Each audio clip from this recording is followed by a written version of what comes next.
Bien, decía, ya nos recordaba bien Cintia, que en 1977 se incorpora al artículo 6 de nuestra Constitución la obligación para el Estado de garantizar el derecho de acceso a la información. Forma parte, ustedes lo saben muy bien, de una reforma política, quizá de las más trascendentes hasta 96, y ya luego se vinieron casi cada después del proceso electoral, la siguiente reforma electoral más trascendente. Pero esta sí que lo fue, porque permitió o fue el inicio de un proceso democratizador en nuestro país y se incorpora el derecho de acceso, el derecho de información y la obligación del Estado de cuidarlo como un pilar de la democracia. Sin duda, el Estado constitucional y democrático de derecho se basa en el respeto, protección y garantía de los derechos humanos, y me parece que el derecho de acceso a la información es uno de los que tiene mucha relevancia, porque a partir de él se puede ejercer de manera responsable muchos otros derechos. Entonces, digamos, esto vale la pena ponerlo sobre la mesa a manera de introducción para contextualizar de dónde partimos y hacia dónde vamos evolucionando. Desde luego que los principios rectores de este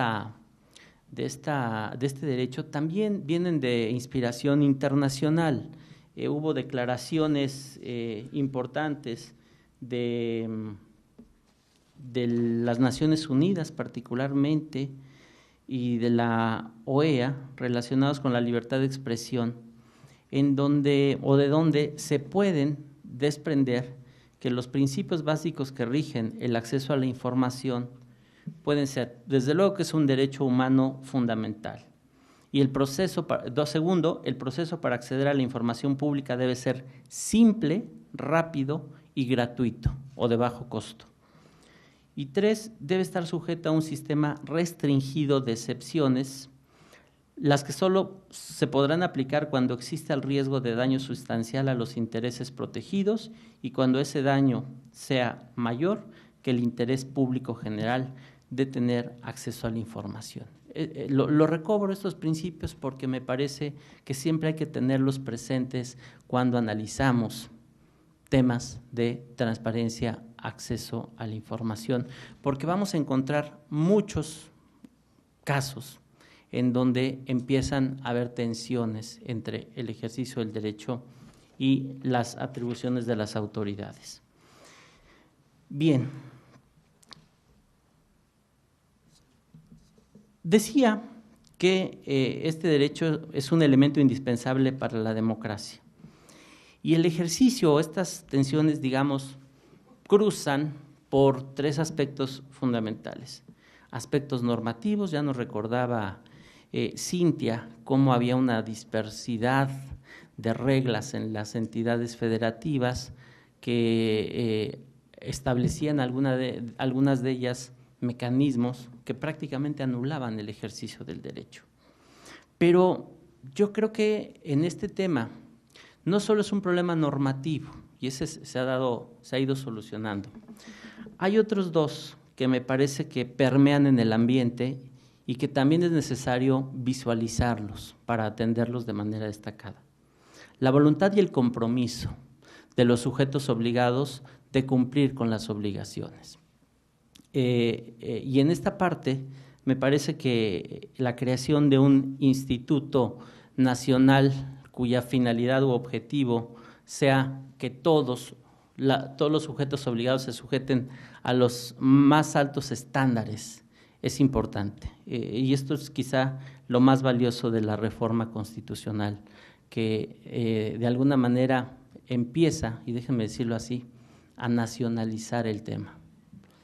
Y lo digo, y al rato retomaré esto, pero me parece que va por ahí, sin temor a equivocarme. Creo que es un proceso que a la larga terminará haciéndose así. Y luego, también, algo que permea en el ambiente en torno a este derecho es, como parte de las objeciones, el debido ejercicio del resto de los derechos. Es decir, a las entidades públicas no les gusta de repente cumplir de manera adecuada porque no les gustan las razones para las cuales se utiliza la información. Esto, a pesar de los avances que hoy día tenemos, me parece que podemos visitar los portales de muchas entidades públicas y han encontrado mecanismos para que la información no sea lo suficientemente accesible y transparente. Cuando nosotros ponemos, por ejemplo, un cuadro de percepciones, hablando de un número general de plazas, y donde se incluyen ya los rangos en las categorías ocupacionales, me parece que es muy difícil que el ciudadano pueda acceder a la información que de repente busca en relación con ciertas personas o funcionarios públicos. Y aquí me parece que estos congresos y todas las actividades académicas de difusión que realizan los órganos encargados de la transparencia, los entes garantes de este derecho, me parece que tienen un papel fundamental hacia la ciudadanía, porque no es nada más crear una institución para garantizar un derecho, base o fundamento del ejercicio de otros a nivel constitucional, sino que, en palabras de O'Donnell, es un sistema de controles, un accountability horizontal y vertical. Horizontal porque un órgano del Estado revisa y controla que en el ejercicio de la información que detentan los entes públicos se cumplan las leyes. Y vertical porque son los ciudadanos quienes auténticamente al ejercer estos derechos controlan el ejercicio del poder público, ponen límites al poder público. ¿Y esto para qué nos sirve? Creo que a todos nos sirve, no solo a los ciudadanos para tener el mayor o el pleno ejercicio de los derechos, sino más bien se fortalece el Estado cuando nosotros apostamos por modelos de controles como los que señalo, horizontales y verticales, porque el Estado gana confianza de la ciudadanía. Un Estado que es en su función y en la información que detenta es transparente y presenta de manera accesible la información, se genera confianza ante la ciudadanía y esto les da legitimidad. Y la legitimidad tan necesaria hoy día en materia electoral, cuando en los próximos años ya nos vamos a enfrentar a un fenómeno que en México creíamos que no iba a llegar, la reelección. Entonces, hoy más que nunca, los órganos del Estado o los servidores públicos titulares de los órganos del Estado, creo que tendrían que tener mayor voluntad y compromiso con esta agenda, porque en ellos se les va, insisto, en recobrar o construir confianza en la ciudadanía. Esto les va a dar legitimidad para poder acceder a los cargos a través de la reelección. Un tema que no quiero dejar pasar aquí, porque me parece que es el foro ante un auditorio lleno de especialistas o personas interesadas, es que en este tema empezamos de repente empezamos al revés. Empezamos a avanzar de manera importante en la protección del derecho, pero nos faltó revisar y homogeneizar nuestros archivos.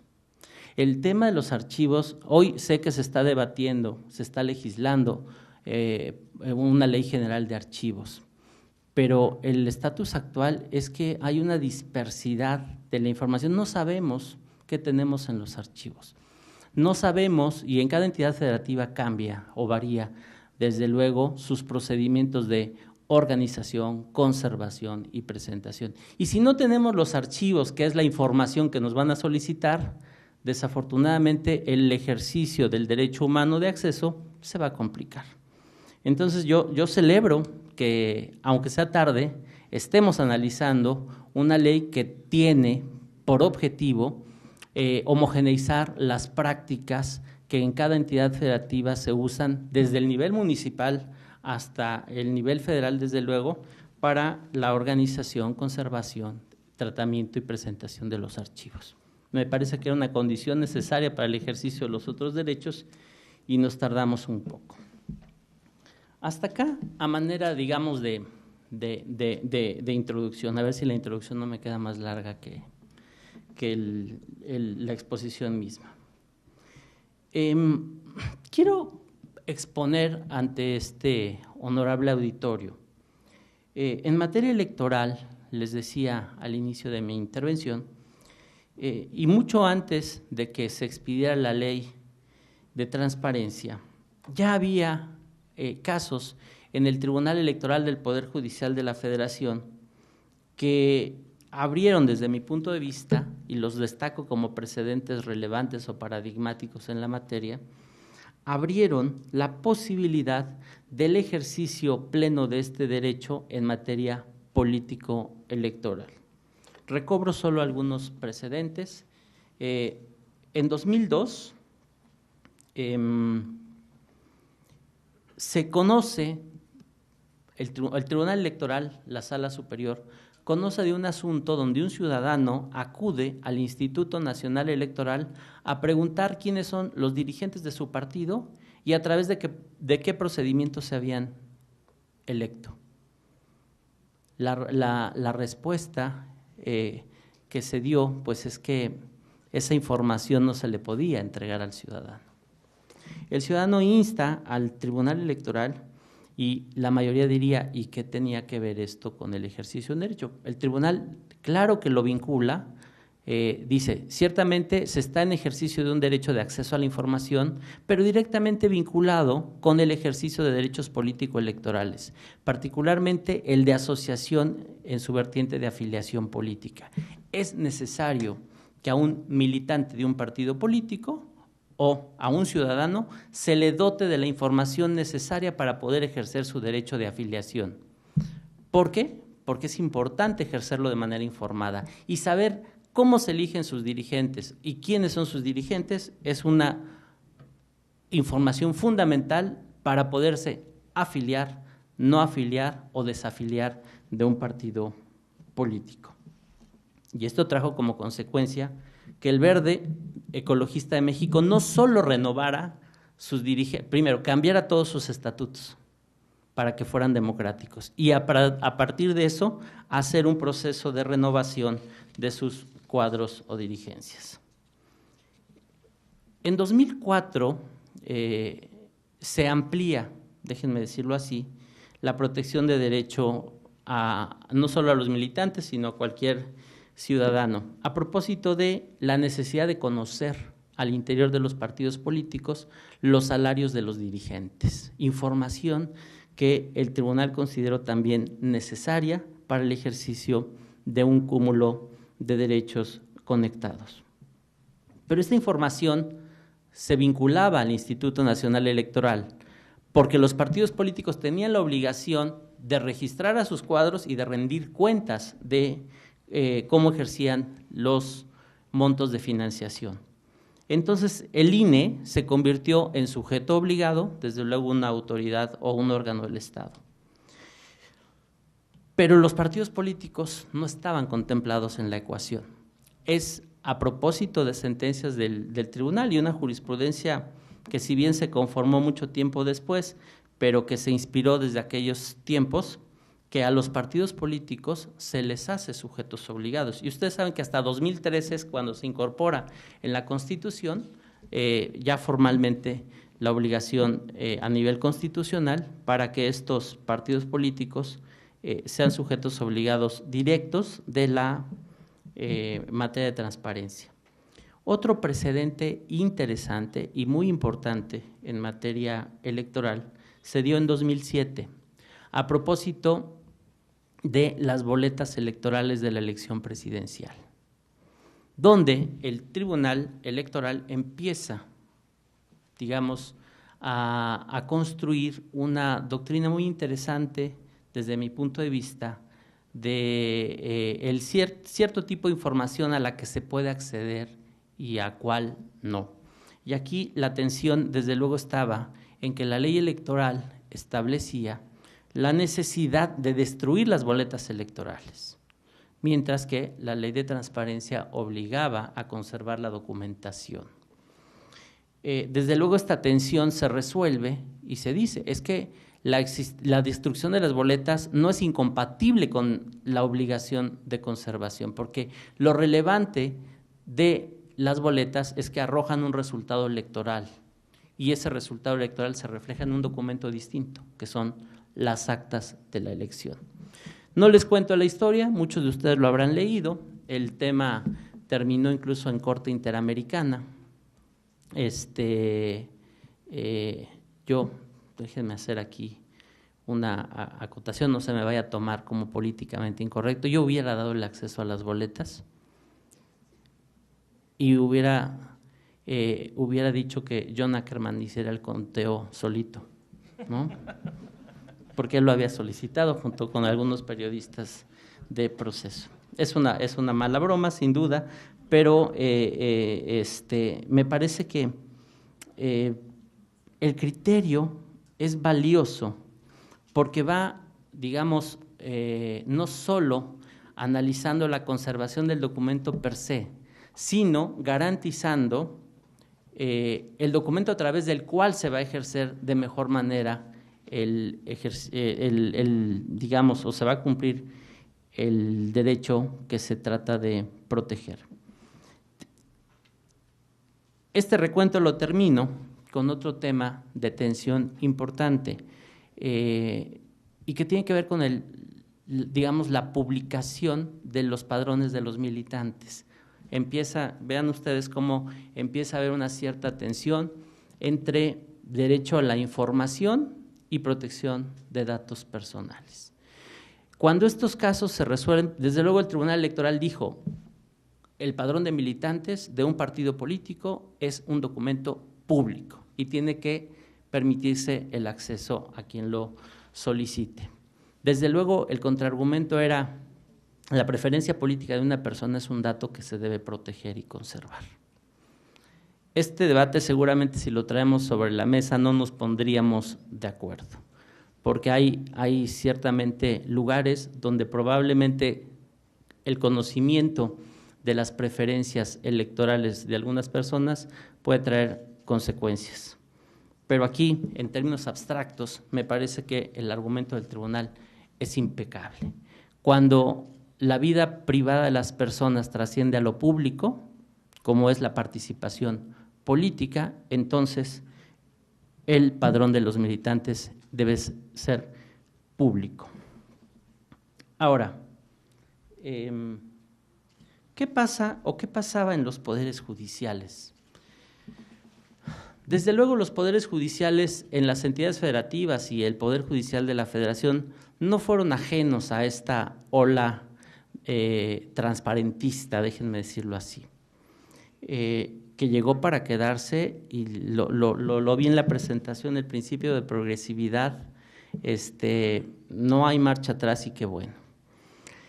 Los poderes judiciales empezaron a preocuparse por el tema porque me parece que visualizaron muy bien que había una crisis de credibilidad en las instituciones públicas y particularmente los poderes judiciales eran sensibles a esta credibilidad, porque su función es resolver las controversias en la sociedad.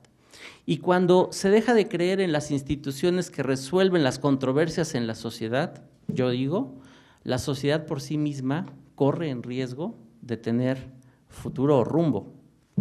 Entonces, yo creo que inspirados en esto, los poderes judiciales empezaron a hacer acciones importantísimas para ir transparentando lo que hacían, principalmente lo que hacían en su función sustantiva, porque muchos del auditorio me dirán, el portal del Tribunal Superior de Justicia del Estado de Hidalgo le hace falta esta y esta y esta y esta información.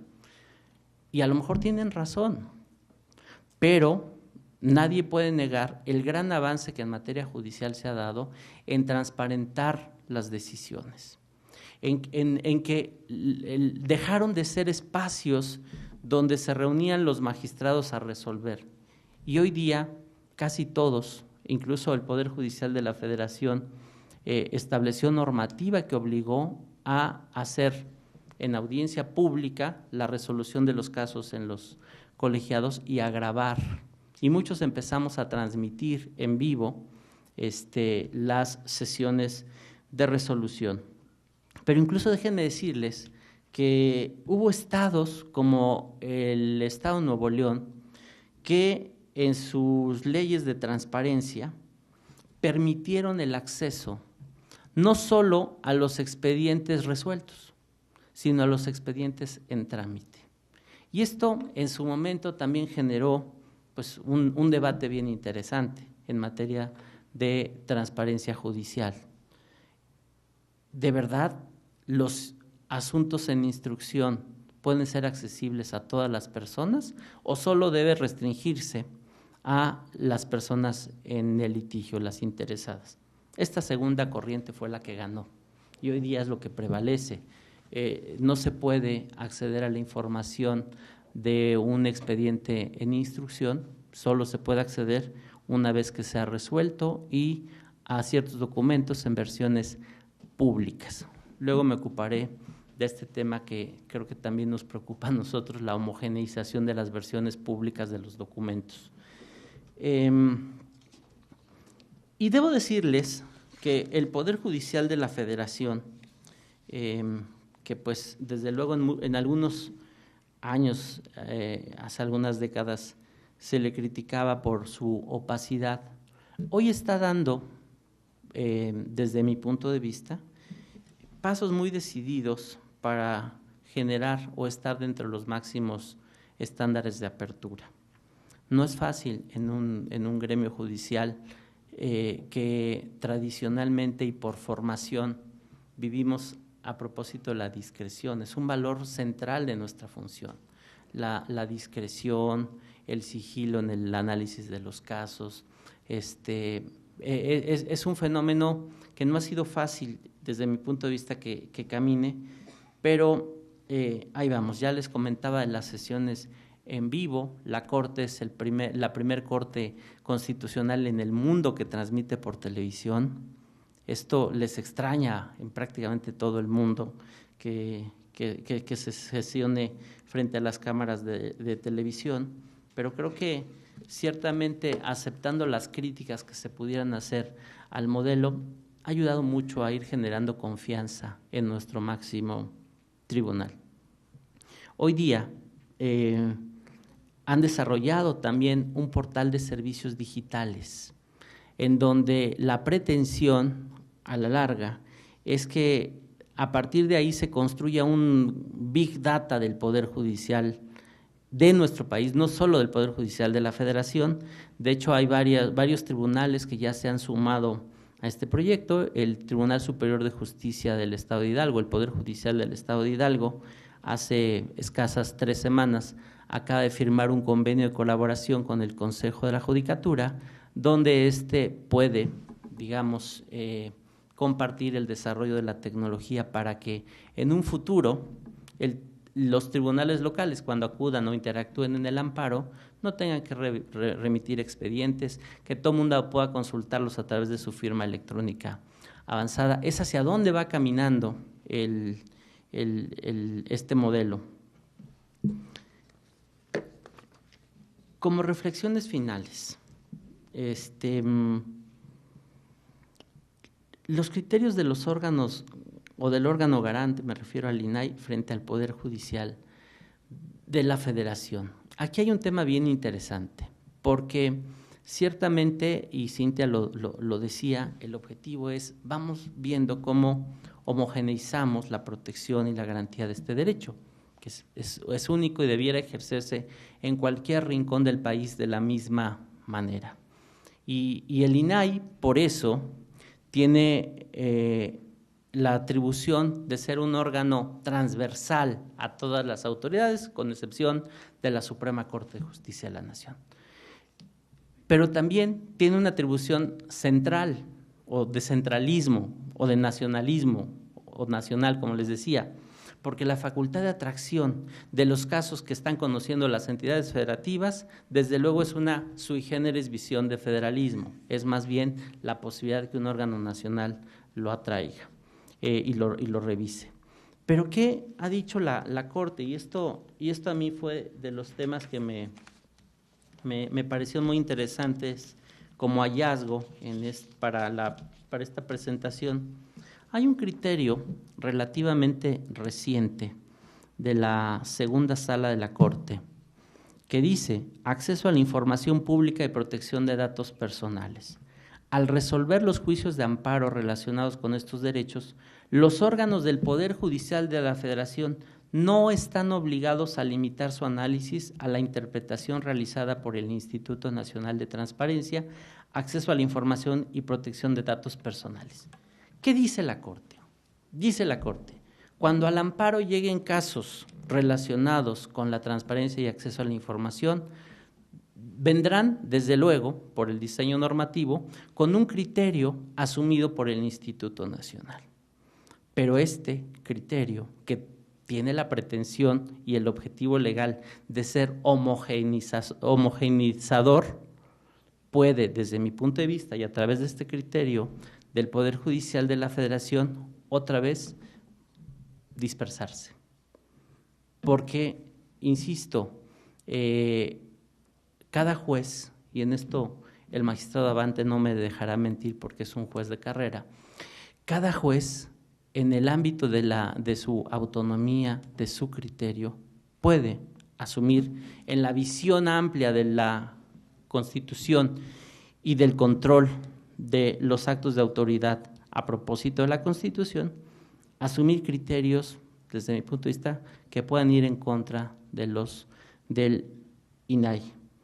¿Y esto es bueno o es malo? No lo sé, no tengo la respuesta, pero porque, a ver, tampoco ninguna institución del país puede arrogarse la atribución de tener la interpretación única y verdadera y para siempre.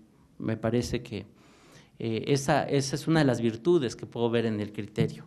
Pero si no se ejerce con cierto control o con ciertos parámetros o límites, podemos, por la vía del juicio de garantías, abrir otra vez a la dispersidad de criterios.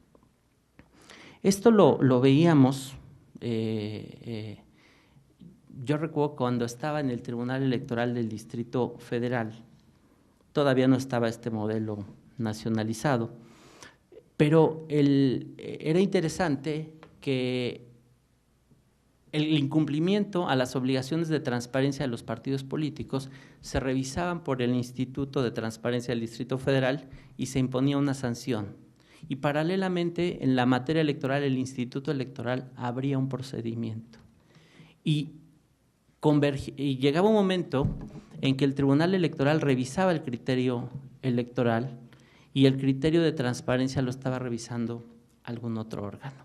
Entonces, me parece que aquí tenemos que, entiendo, la ley tiene muy poco, se está asentando, el mismo INAI está empezando a funcionar con cierta regularidad y ya va a haber relevos pronto en los comisionados, pero, en fin, son instituciones que se van construyendo día con día. Y yo terminaría mi intervención, si es que me he excedido, les ofrezco una disculpa, haciendo o retomando lo que decía el magistrado Abante. La información la debe recabar el ciudadano o el sujeto obligado tiene que darle la información. Esto que parece simple, me parece que tiene una vertiente de mucha profundidad la pregunta. Y es que, partiendo de los principios que refería, que desde la inspiración internacional, digamos, construyen el derecho de acceso a la información, el ciudadano tendría que recibir la información, no recabarla. En ese sentido, me parece que uno de los temas fundamentales en los que debemos bordar INAI, tribunales, es en desarrollar de manera firme y decidida el principio de accesibilidad. No basta cumplir las obligaciones de transparencia, agarrar un catálogo de papeles, digitalizarlos y ponerlos en el portal. La información tiene que ser accesible, fácil, sencilla, que la pueda entender y leer cualquier persona sin necesidad de tener una especialidad para que le puedan interpretar los estados financieros. ¿Para qué suben estados financieros?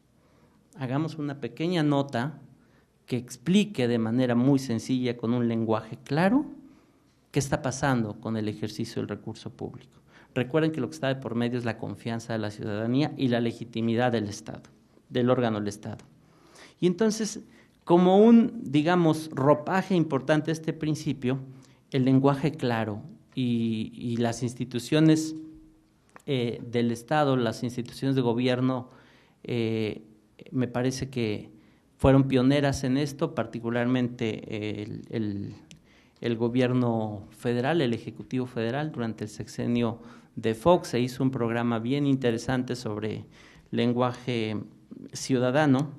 Hoy día está agarrando mucha fuerza entre los poderes judiciales el de las sentencias ciudadanas, y este concepto, que todavía no lo terminamos de definir y de darle contenido suficiente, de hacer tribunales abiertos. ¿Qué significa y hasta dónde van a ser los tribunales abiertos?